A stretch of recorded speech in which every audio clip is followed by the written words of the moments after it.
آج دھرنا 5ویں روز میں داخل ہو گیا۔ گزشتہ رات طوفان میں بھی کارکنان بیٹھے رہے۔ مصطفیٰ کمال کا کہنا ہے اس وقت سندھ میں 2021 کا کالا قانون ابھی بھی نافذ ہے۔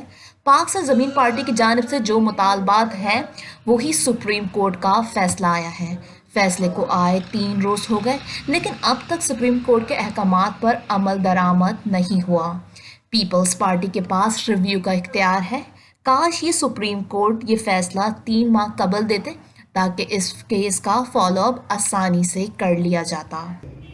اور ابھی یہ بات کر رہا ہوں، سب نے اپنا جشن منا لیا، سب نے اپنے اپنے پوائنٹ اسکورنگ کر لی، لیکن نیٹ جمع خرچ یہ ہے کیا ہے ہم نے سب کو بتایا۔ 1200 ارب روپے وزیر اعلیٰ ہاؤس کے پاس آتے ہیں۔ ہمارے مطالبات کو نہ صرف سنا جا رہا ہے بلکہ انہیں مانا بھی جا رہا ہے۔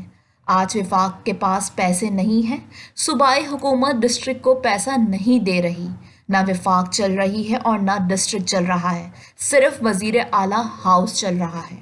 کیمرہ مین کامران زیدی کے ساتھ رپورٹ بیٹ کراچی۔